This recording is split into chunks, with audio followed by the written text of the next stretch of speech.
You've spent a number of years developing your skills in the IT industry, probably within a specific niche or across multiple industries. And you've acquired a broad range of abilities, skill sets, and talents. And you're looking to advance your career, maybe into management, maybe into an upper level executive role, helping the business or organization with leadership and also driving outcomes. Well, congratulations. You've reached a point where you feel like you've mastered some of the technical skills and also feel ready and prepared to take a more collaborative approach, which requires leadership skills and understanding of an organizational structure to help drive success within it. You've also probably proven your value to do some of these items as part of teams or working closely with others, taking care of tasks, executing your role. So now let's talk a little bit more about what stepping into this new leadership role will mean. Your decisions will now have a broader impact. You're now an informal or even formal mentor. Your choices now will impact others on a larger scale, and you're now going to need to be a big picture thinker more consistently,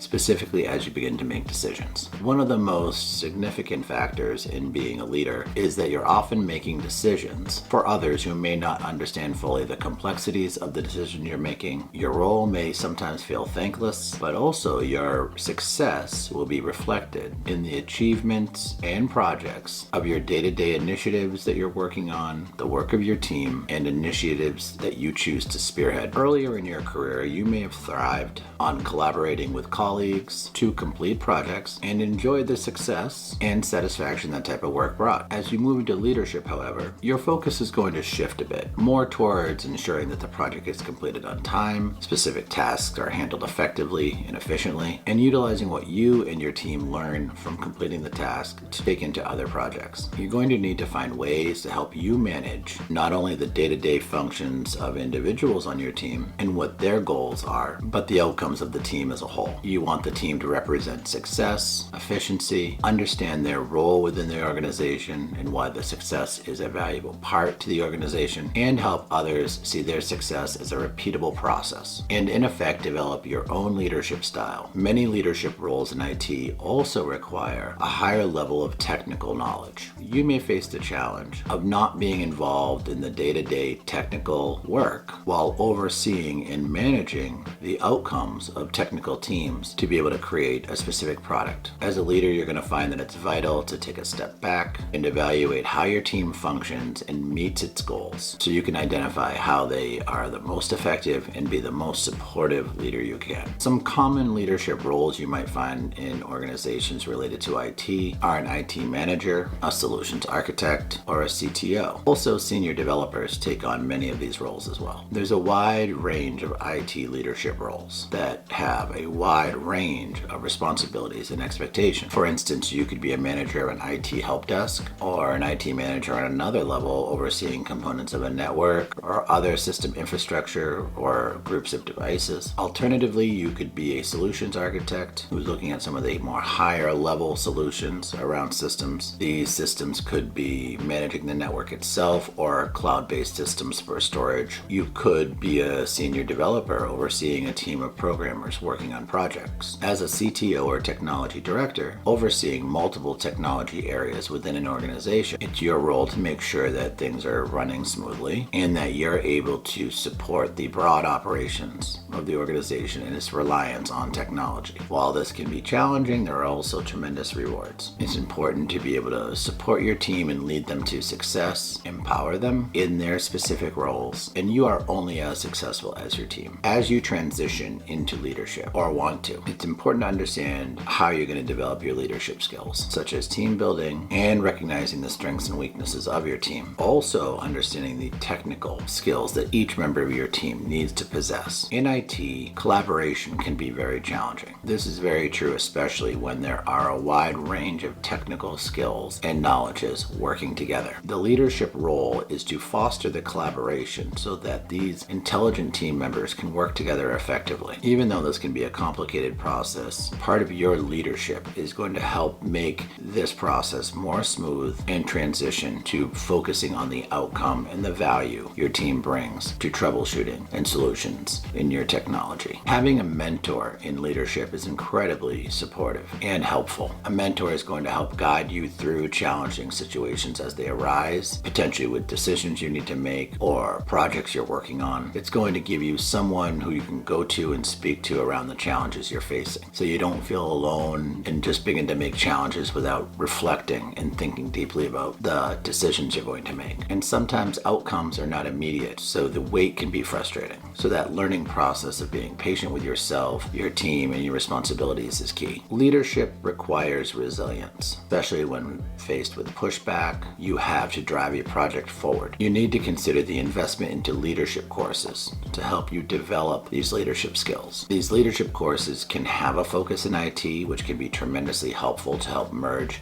IT and leadership together, or it can be a general understanding of leadership and some of the roles in leadership and how to just specifically develop those skills. No matter what, it's important to start somewhere. So be sure to check out digitalfutureseducation.com's resources on leadership. This commitment to learning about leadership is going to help you manage the processes and your workflow, and also help give you a peace of mind as you step into the role. Some existing resources related to leadership and growth with leadership is the CISSP for Advanced Security Management, the PMP, the certification for project management professionals. Combining your knowledge with technical skills and your goals around leadership is going to tremendously help you merge these two worlds together in a way that you can see them come together effectively. It's also going to make you a more effective leader in that is essentially going to be your role. You are going to need to apply leadership principles in the world of technology. When considering courses or certification, you need to realize this process is ongoing. Leadership development takes time and effort. Initially, you may take a course to help develop the base skills, but it's really your time on the job with that background knowledge that's going to help you thrive. It's going to take a number of years for you to develop your skills efficiently and effectively as a leader. And IT presents its own unique challenges, such as trending topics, specific skill sets that are constantly changing, and the continual management of your technical skills with your management skills and understanding how they can work together effectively is important. Additional courses and training is going to help, but you need to be patient with yourself and understand that you are working on developing these skills and also having a broader understanding of the skill sets of those who you work with and the skill sets that you have. And with technology, it can be challenging as these skills are constantly evolving, and you're going to need to find new ways to help manage your team. Understand that your technical skills will now serve as a foundation. Leadership will rely more on you to stay informed on technical trends within your industry, manage the skills and tasks of your team effectively, and best understand how the trends in technology may potentially affect your organization and how you need to take a leadership role within the organization to understand what others need to know. And this responsibility is going to come while you're in charge of multiple projects. Hands-on experience is essential in the management of IT, particularly when managing cross-functional teams, management of potentially multiple projects with a variety of different technical skill roles across different collaborators to get multiple outcomes. So often you might have one project with a specific outcome, but it may need 2 to 3 different skill sets from people on your team. You might have another project happening at the same time that requires 2 to 3 different other skill sets. Ultimately, you are in charge of managing the team and putting together the best team to help produce the outcome. This can involve encouraging one person to take on one role because of their skill set, another person to take on another role because of their skill set, and having them work together effectively while you set the pace. For instance, one project may have an element of cloud computing, maybe a piece is data management, and there may be a security feature, all within the same project. You may find that some members of your team have specific strengths to address those components differently, but at the same time, you need to bring together those skills for a positive outcome. The management of cross-functional teams is going to keep you results-oriented, but also showcase your ability to lead a dynamic team. It's also going to develop your coaching and mentoring skills, enabling you to showcase how you best work with others and can produce outcomes. Educational requirements for IT management and leadership vary across industry. For instance, a leader who has a background and bachelor's degree potentially in computer science may pursue a master's degree in business to enhance their leadership skills. Others may follow a more technical path, deciding to continue their education in computer science for more advanced advanced knowledge or information technology, and some of these more advanced skill sets are necessary at higher level of technical management to understand the projects. So they are going to need to learn and develop some of these leadership skills while working in the environment in a more hands-on way. Some roles may require a more business focus. Some are going to require a much more deep level of technical expertise. It's really going to depend on the role and the organization. That's why it's essential to be able to identify trainings and support that are going to help you either develop the leadership, kind of like the project management professional, which is going to help you manage projects, or ones that are going to push you in a technical area. And then you're going to need to find additional ways to support your leadership. Either way, leadership is essential if you're going to be working with people and driving outcomes. In summary, advancing in IT leadership is just not about mastering technical skills. It's about developing your ability to manage teams, help them collaborate, and problem solve, and ultimately create success on a larger scale. Upskilling will be a tremendous value to you. Acquiring certifications and further trainings to help you take the next step and understand how to best manage these teams is going to save you frustration. Your ability to manage cross-functional teams and projects to completion is also going to be a big part of your success. Remember that leadership is more than having a growth mindset. It's knowing that you're now partly responsible for the performance of your team, and you're going to learn how to make decisions which best support your team and help them reach new levels, and understand how your decisions affect your team and your organization. So ultimately, you're only as good as your team, and you're going to need to leverage your knowledge to support your team in the best way possible. You'll need to consider the impact of your decisions on the entire organization and leverage the skills of your team to make informed choices.